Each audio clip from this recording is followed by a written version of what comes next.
अस्सलाम वालेकुम स्टूडेंट, आप देख रहे हैं मेरे यूट्यूब चैनल तालीम और तरबियत की दुनिया। मैं हूं मोहम्मद यासिर इकबाल। स्टूडेंट, हमारे पास एक्सरसाइज 8 थी। अच्छा, ये जो एक्सरसाइज है इसका क्वेश्चन नंबर जो 7 है वो हम करने लगे हैं। अब 7 के उसने हमें A B C D 4 part उसने हमें दे दिए हैं। उनकी जो फिगर है वो हमने यहाँ पे ड्रा कर दिया है, ए बी सी और डी। ये उसने लाइक डार्क ग्रीन कलर किए हुए, मैंने ऐसी इसी तरह छोड़ दिए। तो इसमें हमने क्या फाइंड करनी है, length of arc A X B. इन सारों में ना जो आर्क है ना, आर्क मतलब यूं एक कर्व में जो भी होती है ना, हमारे पास एक लाइन आप उसे कहें कि यूं जो कर्व बना होता है उसे हम आर्क कहते हैं। जैसे अब हम पास की हेल्प से एक लाइन ड्रा करते हैं, तो ए से लेकर बी यानी ए एक्स बी, ए एक्स बी, ए एक्स बी, ए एक्स बी, ए एक्स बी, यूं जो गोल सी ये लाइन है ना, इन सारों में आप देख सकते हैं सर, जो सर्कल का एक पार्ट है जिसे हम आर्क कहते हैं, वो हमने फाइंड करनी है कि भाई ये लेंथ कितनी है। यानी अगर ए से हम स्टार्ट करें और जाकर बी तक जाएं, दरमियान में एक्स आता है, कह रहे ये बताएं ये लेंथ कितनी है। तो इसके लिए ना आपने फार्मूला क्या यूज करना है, फार्मूला आपने ये यूज करना है कि length of arc A X B is equal to theta. वो जो सबटेंडेड एंगल होगा सेंटर में, जैसा कि ये वाला एंगल है थीटा, ये वाला होगा, ठीक है। मैं लिख देता हूँ साथ साथ, यानी कि थीटा मेरे पास कितना हो जाएगा, पहले वाले केस में 82 डिग्री पार्ट में कर रहा हूँ ए। दूसरी बात वो करता है कि जो 2 पाई, देखिए 2 पाई हम क्यों करते हैं, क्योंकि 2 पाई का ये मतलब होता है कि जब कंप्लीट एक रेडियस यूं बनता है ना, ये पूरा ये वाली जो लाइन होती है ना, ये 360 यानी कि इसे कहते हैं 2 पाई। ये सारी जो होती है यूं यूं 2 पाई के इक्वल होती है। तो 2 पाई तो ये हो गया। 360 क्यों क्यों हम करते होते हैं, क्योंकि टोटल जो हम एंगल देखते हैं ना, टोटल एंगल वो 360 का बनता है। लाजमी बात है, ये जो यूं एक सर्कल है तो उसके बीच में ये सेंटर है, तो अगर यहाँ से ये जीरो है एंगल, अगर मैं यहाँ लाइन लगाऊं, लाजमी बात है कोई ना कोई थीटा बनेगा। इसी तरह यहाँ पे एक एंगल बनेगा थीटा। इसी तरह अगर मैं इसको डिफरेंट पार्ट में डिवाइड कर देता हूँ 1 2 3 4, तो इन चारों एंगल को मैं ऐड करूंगा तो वो 360 की डिग्री के इक्वल होंगे। तो इस ये वाला जो एंगल होता है, इसको हम डिवाइड 360 से इसलिए करते हैं क्योंकि 360 पूरे कंप्लीट जो अंदर वाला साइड है सेंटर के गिर्द, यानी सेंटर जो रीजन है ना, इसके अराउंड द पॉइंट या एंगल ऑन पॉइंट, ये 360 का बनता है। लेकिन पूरे 360 का नहीं, उसने हमें एक थीटा कोई एक पार्ट दिया हुआ है, इसलिए उस पार्ट को हम 360 पे डिवाइड करते हैं, जो हमें एंगल गिवन होता है। तो 360 को हम इसलिए डिवाइड करते होते हैं, 82 से डिवाइड करेंगे क्योंकि पूरा एंगल 360 होता है। फिर 2 पाई इसलिए करते हैं कि ये जो लाइन होती है ना बाहर वाली, इसको हम 2 पाई कहते होते हैं, ये बाहर वाली लाइन है, ये 2 पाई। फिर रेडियस आ जाता है। रेडियस हमारे पास जो है, मैं लिख देता हूँ, radius that is R, R is equal to 8 centimetre. Radius क्या होता है कि ये मेरे पास अगर फर्ज के एक सर्कल है ना, बहुत ही छोटा बन गया यार, थोड़ा बड़ा बना लेते हैं। ये अगर ये सेंटर है उसका, तो यहाँ से लेकर यहाँ तक का जो डिस्टेंस है ना, इसको हम क्या कहते होते हैं, रेडियस।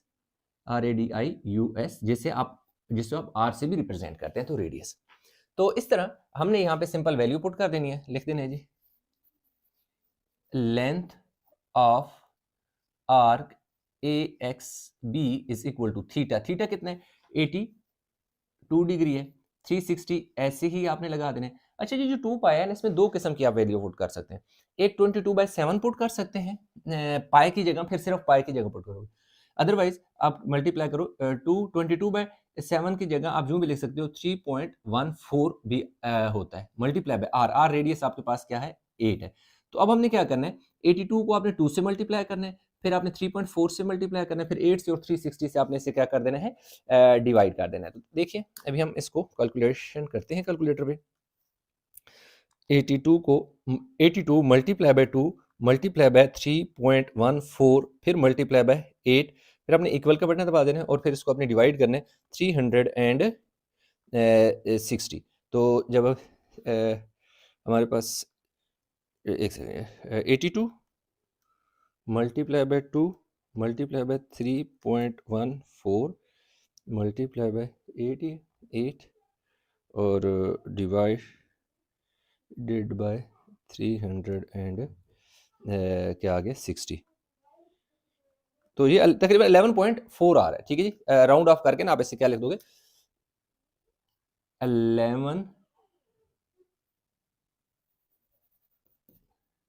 11.4 टू 3s एफ, यानी थ्री सिग्निफिकेंट फिगर तक हमने लिखा है इसको। 11.4 हमारे पास इसका आंसर है। क्या किया यार, 82 को आपने 2 से मल्टीप्लाई करना है, फिर मल्टीप्लाई करना है 3.14 से, फिर आपने मल्टीप्लाई करना है 8 से और डिवाइड कर देना है 360 से। तो यूं जो हमारे पास पहला क्वेश्चन है उसका आंसर आगे है। इसी के साथ पहला पार्ट जो है वो हमारा कंप्लीट हो गया है। इसको हम रेस करके इसी के यहाँ पर ही हम पार्ट बी करते हैं। तो ये जो चीज़ें हमारे पास सारी वही आ जानी है, इनको ना हम चेंज करेंगे बस, और ये वाला चेंज हो जाएगा, बाकी आपका सेम रहेगा।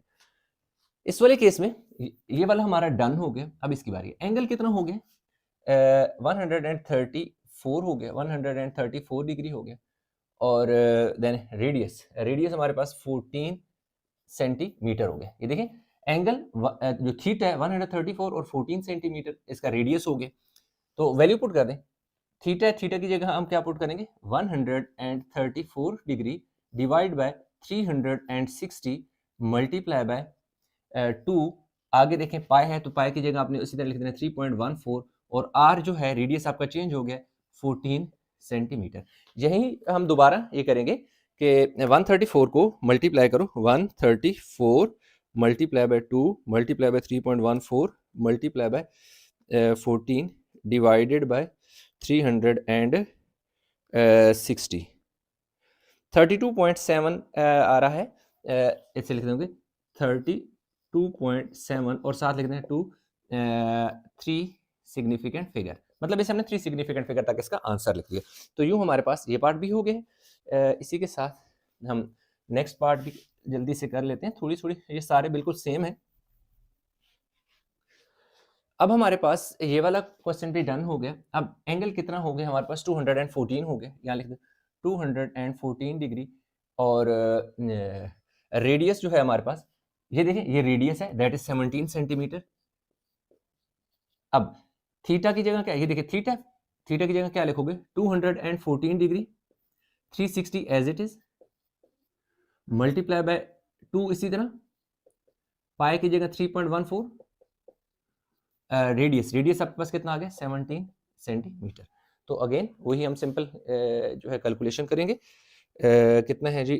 214 multiply by 2 multiply by 3.14 multiply by 17 divided by 360। तो ये हमारे पास 3.46 आ रहा है, 63.46 है। तो हम इसे लिख देंगे 63.5 इंटू 3 सिग्निफिकेंट फिगर आपने मेंशन करना है। मकसद ये है कि यार देखो हमने ये टोटल 3 नंबर लिखने हैं ना, ये चौथा नंबर ड्रॉप करना है। तो अगर 4 वाला नंबर यानी जिस नंबर को आपने ड्रॉप करना है उससे जो नंबर लिखना है, यानी जो नंबर लिखना है उसके जो बाद वाला नंबर अगर 5 या 5 से बड़ा हो तो जो नंबर ड्रॉप करना है उससे पहले वाला नंबर 1 इंक्रीज हो जाता है। क्योंकि हमने 6 को ड्रॉप करना है तो 6 से पहले 4 है तो 4 क्या हो गया? 5 में चेंज हो गया। अगर ये 6 की जगह 5 भी होता तब भी हम ये 5 लिखते, 7 होता तब भी 5 आता, 8 9 होता तब भी 5 आता।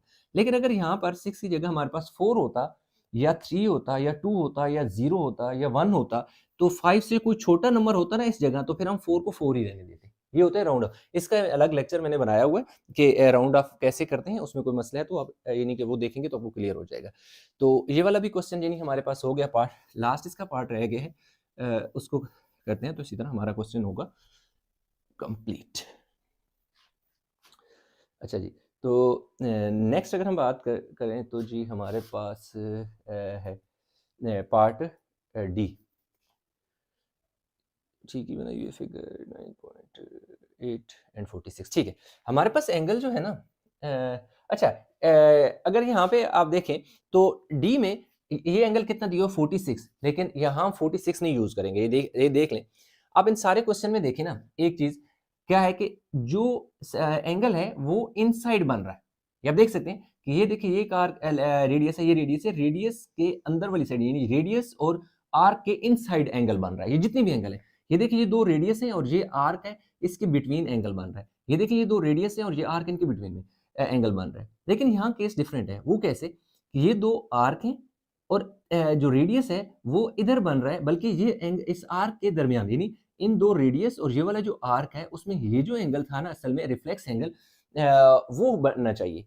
वो हमारे पास होना चाहिए, वो नहीं है। तो इसलिए हम पार्ट अभी ना क्या कर रहे हैं यार, ये चेंज नहीं किया था, पार्ट डी में अगर हम बात करें तो हमारे पास जो थीटा आ जाएगा 360 माइनस 46 डिग्री करेंगे। अब 360 माइनस 46 क्यों करेंगे? क्योंकि हमें जो एंगल सेंटर में सबटेंडेड एंगल चाहिए वो ये वाला एंगल चाहिए, यहाँ से लेकर यहाँ तक एंगल। बाकी जहाँ पे भी आप देखें तो उसने यही एंगल जो है दिया हुआ है, दो रेडियस हैं और एक जो आर्क है उनके बिटवीन में, मतलब जो क्लोज फिगर है ना आर्क के बीच में, वो एंगल दिया। लेकिन इस वाले में इसने ये देखें, ये क्लोज फिगर बन रही है इन दो रेडियस के बिटवीन में, तो आर्क और रेडियस के दरमियान में। तो जबकि ये वाला एंगल आउटसाइड है, बाहर है, हमें ये वाला एंगल नहीं चाहिए, हमें इनसाइड वाला एंगल चाहिए था। तो इसलिए हमने इसको क्या करना है, माइनस कर लेना है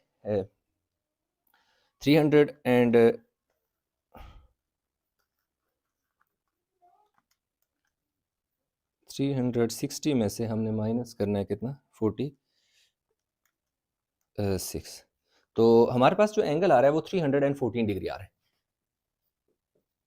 अब देखें 314 डिग्री में इसमें वैल्यू पुट कर दो। थीटा आपका कितना आ गया, 314 डिग्री। 360 आपने इधर क्या कर देना है, डिवाइड कर देना है, मल्टीप्लाई बाय 2, और फिर क्या कर देना है, पाई की जगह वैल्यू पुट कर देनी है 3.14 मल्टीप्लाई बाय रेडियस में आप क्या पुट करोगे, 314 डिग्री। तो अब आपने सिंपल क्या करना है, 314 को मल्टीप्लाई कर दो भाई 2 से, 314 को मल्टीप्लाई करो 2 से, फिर मल्टीप्लाई करो 3.1 से, और फिर मल्टीप्लाई करो, और सॉरी रेडियस हमारे पास कितना है यार, रेडियस हमारे पास 49.8 है। ये एंगल हमारे पास कितना आ गया, 314,